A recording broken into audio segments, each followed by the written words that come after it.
Hello, I'm Richard Thompson, pastor of Central Presbyterian Church and your host for today's Austin Faith Dialogue.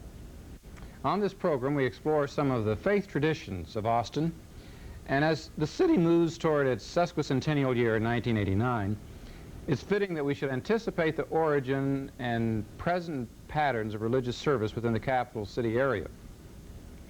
But if we're to identify the first European faith practice in this vicinity, we're going to have to go back further than 1839. It was more than 100 years before that, in 1730, that the Franciscan Fathers had briefly established a mission outpost on a hill just east of Barton Springs, before backtracking to San Antonio, to make their community the base of operation there.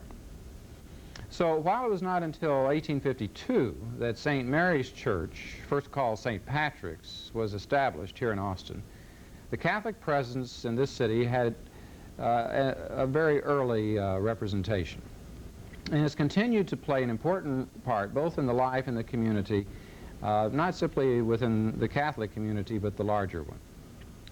To help us further discover the pattern of the Catholic past and present, we're pleased to have Richard Hudson with us, deacon at St. Louis Parish, and Patricia Stankus of the Austin laity, who is at St. Thomas More Church and works with the Synod.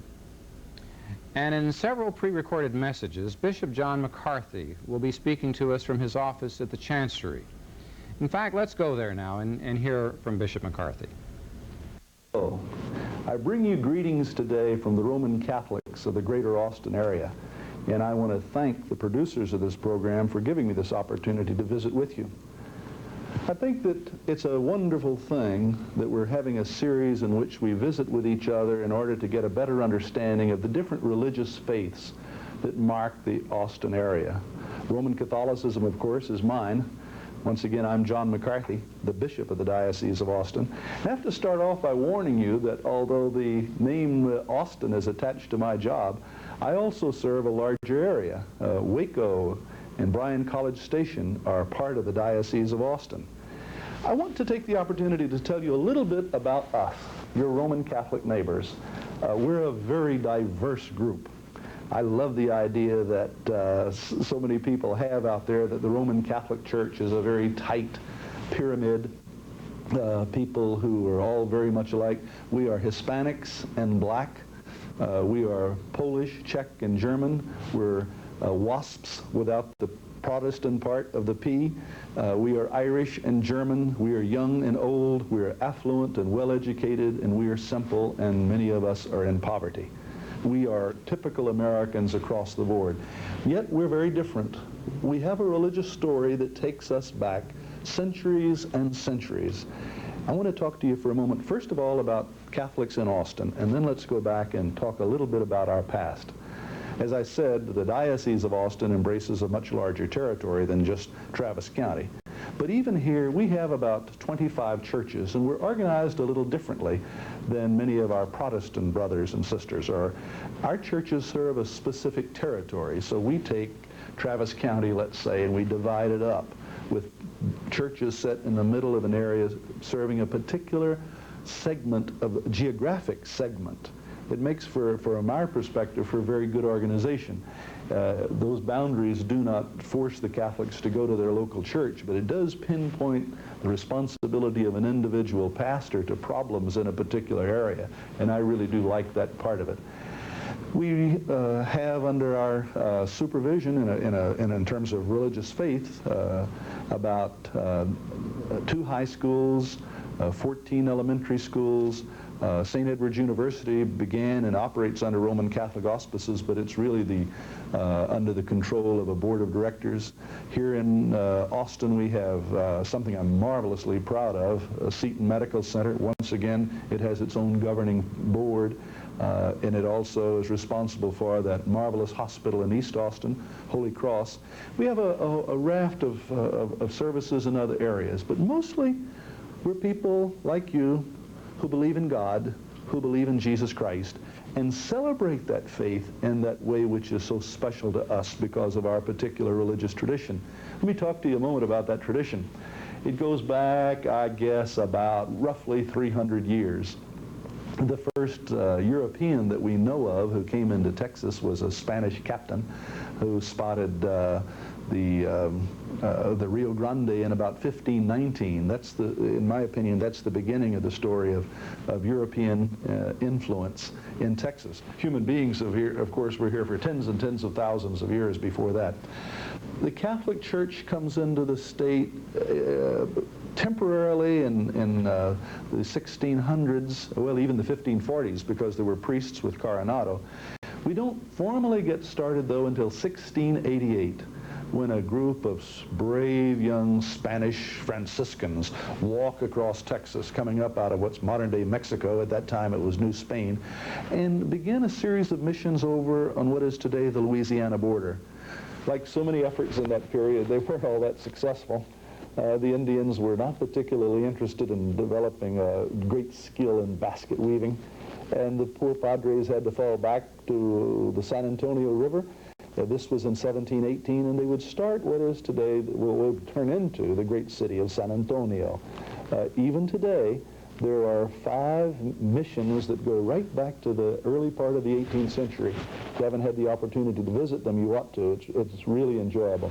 Missions were scattered around in other parts of the state, but most of them found that the Comanches and the Apaches were a little much when it came to gaining converts. With the revolution of the Texans against the Mexican government in 1836, the whole accent of this state would switch from being Hispanic to being Anglo, and Roman Catholic presence was very, very small until the end of the 19th century. With the tides of immigration of Germans, Irish, Poles, Italians coming in, our population grew to be a rather sizable group. Today, the Roman Catholics in Texas number approximately 25% of the state's population. We're organized in a little better than 1,000 parishes served by 2,000 priests, and there are approximately 4.5 million of us. We look forward to the opportunity to getting to know you, so that together we can work to build a better society, one based on truth and justice and love. That truth and justice and love that binds the Catholic community with the larger one is what we'll be having opportunity to explore today with you, Richard Hudson, and Patricia Stankus. Again, welcome to our reaction today to what the bishop has to say and the exploration of what Catholicism in Austin means today in light of the past. And let's begin with you, Dick, as a deacon, as a representation of the diversity that Bishop McCarthy speaks of. Tell us a little bit about yourself and how you happen to be in Austin. Been ordained here about 4 years in the first class of the diaconate in the diocese. Coming here by IBM, 35 years or 34 years with IBM, moving down from the Rochester, Minnesota area from one edge of the United States to the other, if you will, into the Sun Belt, and very much coming into a part of the community. We're somewhat vagabonds with IBM. This is our 14th move, and I understand IBM means I've been moved. I've been moved, yeah. Okay. I hope the last time. All right. Now, yet you're a deacon. You wear no clerical collar. You're a lay professional. Is there such a combination? Work in the development lab on new, future personal computer software. And currently on loan to the University of Texas, teaching calculus to minority students for a year. Be returning in the fall. All right. Quite a diversity and variety within your own profession, and your calling as a deacon, your work within the church. What is involved there? Ministry in the church really has been in typically 3 areas. One in the communion and hospital ministry at Brackenridge and Seton Hospital. Second one has been in the area of working with couples, blessing their marriage, preparing them so it's blessed in the church. And then the third area, working with couples that are preparing to have their child baptized. Good. So those are the 3 ones. Well, that helps to be able to see the role of the deacon not simply in Austin, but throughout the Catholic Church. And coming back to the local scene here, Pat, how long have you been in the community? We've been here 8 years, and my husband, too, is with IBM, and we've been moved here from Wappinger Falls, New York, upstate New York. I see. And I've been involved in ministry in the church in adult and religious education, adult and with the parish education programs. I did that in New York, and I did it here at St. Thomas More for 3 years, and then for 4 years I was a consultant to the religious ed office, and I traveled quite in the last year and a half I put 50,000 miles on the car just traveling within the diocese, teaching, giving retreats, doing work like that. And right now I'm working on the synod for Bishop McCarthy. So you're, as you look at the picture today of Bishop McCarthy speaking, you're looking at your boss. Is that Yes, true? that's true. Very true. And the synod is, what exactly is that? Well, the synod has a very long tradition within the church, and not only the Catholic tradition, but within other faiths too. And what it really is, it's a gathering of the bishop, some of the clergy, and some other people, and where they'll look at the pastoral needs and concerns within the diocese. Out of that comes a document, and then that document will form the policy or the guidelines for the diocese for at least the next 10 years. Now, with this synod emphasis here before Bishop McCarthy came? There was a synod before about, well, I think it was in the early 50s, but that synod basically concerned the clergy. It was only clergy involvement, and this synod, which is hopefully will implement the theology from Vatican II, has lay people. For example, I'm a lay person. I'm a married woman that is working on the synod, and the synod itself will have laity, and that's quite a difference from the synods before Vatican II. All right, and this is all part of the emphasis on renewal within Yes, the Roman exactly. Catholic. Okay. Renewal and openness, really, of Bishop McCarthy. All right. And is there another example of that in terms of the historical interest of the bishop? Since his coming in the last 2.5 years, he spent an awful lot of time traveling and gathering the sense of the diocese, as he calls us often, the diocese that straddles I-35 from San Marcos to Waco, north of Waco.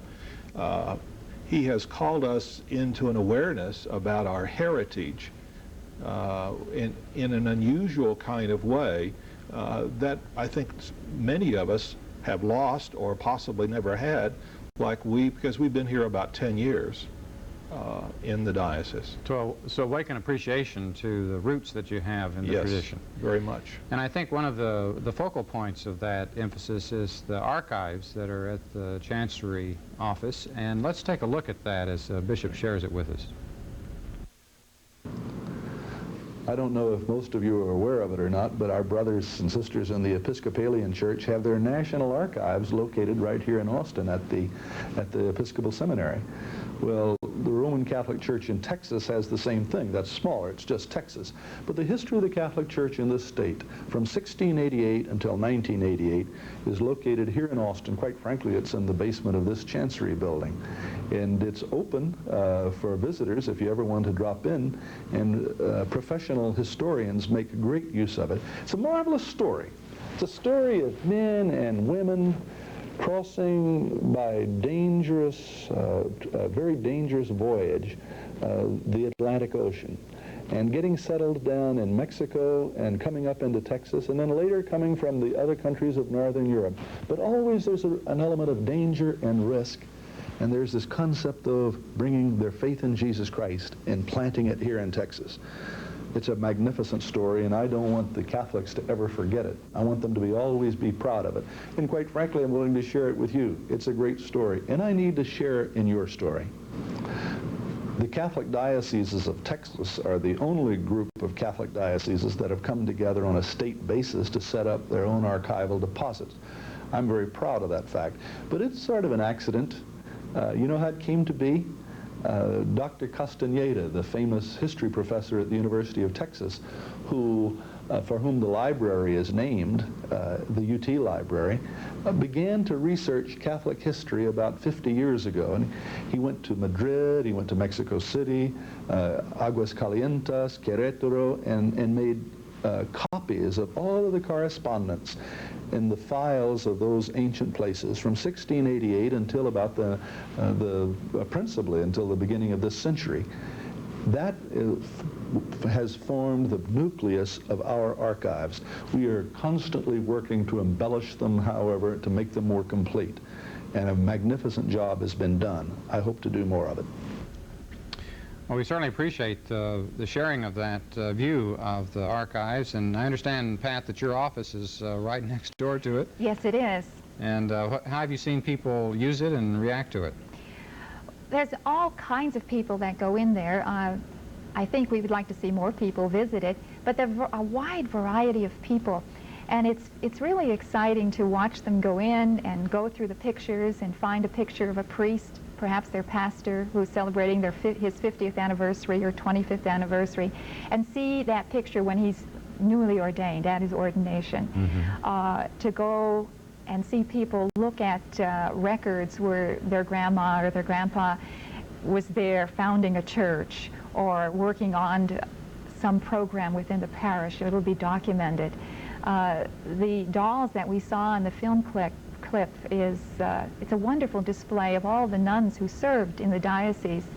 And now, you know, most of our nuns are not in habit, so a lot of people will find special interest in that display. It really has a lot of warm memories as you see those habits and you remember those sisters when we were growing up.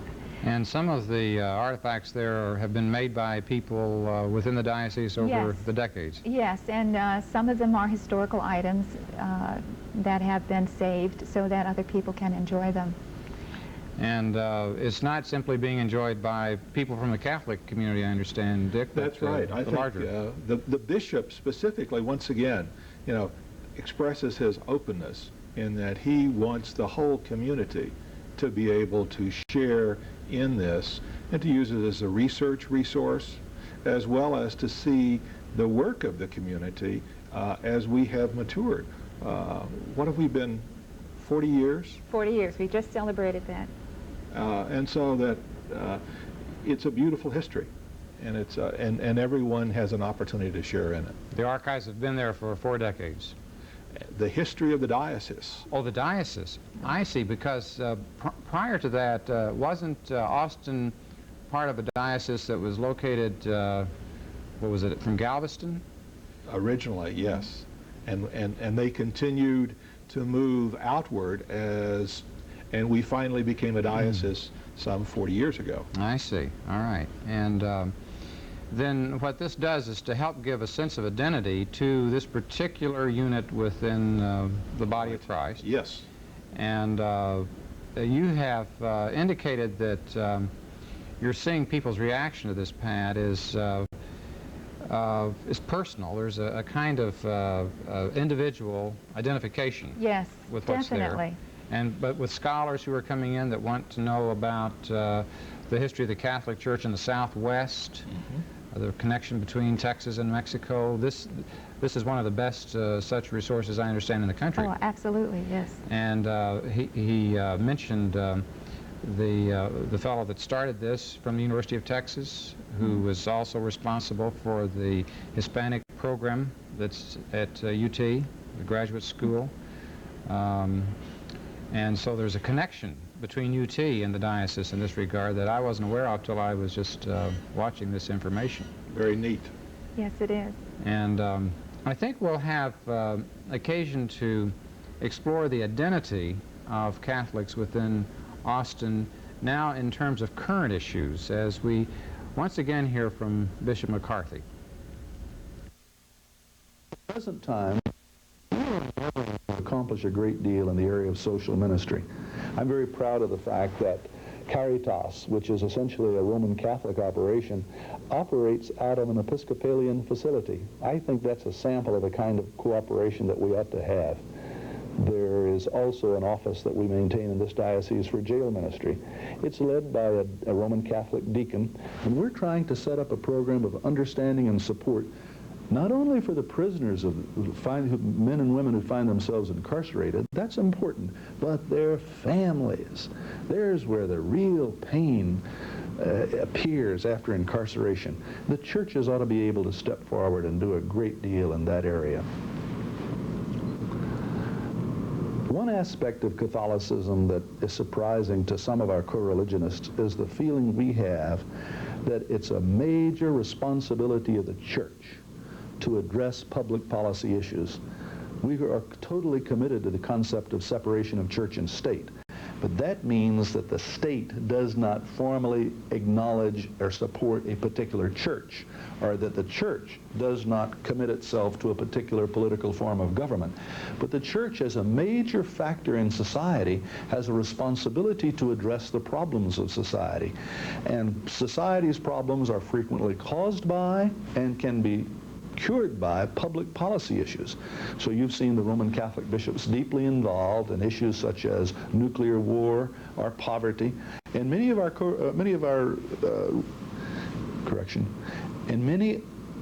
our brothers and sisters and leaders, and I'm pleased to say that there are many leaders of other churches do the same thing. We all must understand the important distinction between addressing public policy issues and interfering in the political process. They're two very different worlds. If religious people are to be effective in the public policy arena, we're going to have to really know what we're talking about. The cliche is sometimes too accurate of the religious do-gooder who could be described as an instant picket, who's off facing this issue or that issue without the slow, detailed work that's necessary in order to really be effective. I challenge my brothers and sisters in other faiths to meet with me and representatives of the Diocese of Austin to really develop a skilled approach to the complex issues that face our society. If we have the information and if we have the commitment, then we can really make a difference. Let's work at it. Indeed. Let's work at the issues that he's referring to here, Dick. Just in the time that we have left, he mentioned the bishop's statement on the economy, on nuclear weapons. How is that translating locally here? 7 months ago, we began a process of trying to understand the encyclical on, or the bishop's letter on economic justice.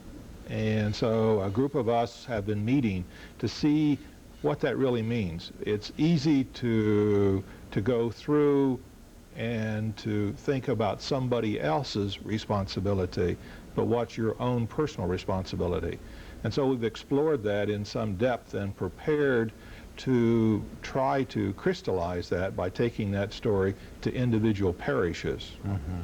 All right. So as you go out in individual parishes, Pat, do you have people say things like, well, the church shouldn't be involved in things like nuclear warfare or the free enterprise system or such issues? People were very concerned when those letters came out, and I think the best way to respond to that concern is that the kingdom of God is all over, and the bishops have a right to speak on the kingdom of God. It's not limited up to the economy. It includes the economy, mm-hmm. and it certainly includes nuclear arms. All right, so that the extent to which there's a consensus within the church that religion is maybe legally separated, politically separate in terms of our system of government. Nevertheless, you feel that there is a consensus within the church that it should be addressing these issues. Do you sense that, Dick? Yes, but I think it's still at an arm's length right now. And I think we need to create that awareness, and I'm assuming that's one of the subjects that's going to be addressed mm-hmm. at the Synod. All right. Now, the extent to which you have controversial issues within the church other than the global ones. I'm just going to give you very quickly an opportunity to react to what's going to happen 100 years from now in Austin Diocese. Will there be women priests, Patricia? I don't think so. This is my own opinion. I don't think there'll be women priests. I think as Catholics become aware of their baptismal commitment to live out the roles of priest, prophet, and king, there'll be new avenues of ministry for women, for men, and it will develop very naturally and very gradually. I see. All right, so there'll be alternative roles. Absolutely. 100 years from now, Dick, as far as will there be married priests? We have married priests in the United States, in this diocese today. I think we're going to see their special situation, but I think we're going to find that generalized, in my personal opinion, is that yes, there will be, in the next 100 years, married priests on a much more general basis than we have today. So there are isolated instances now where that's permitted under Yes. the canon law. Right.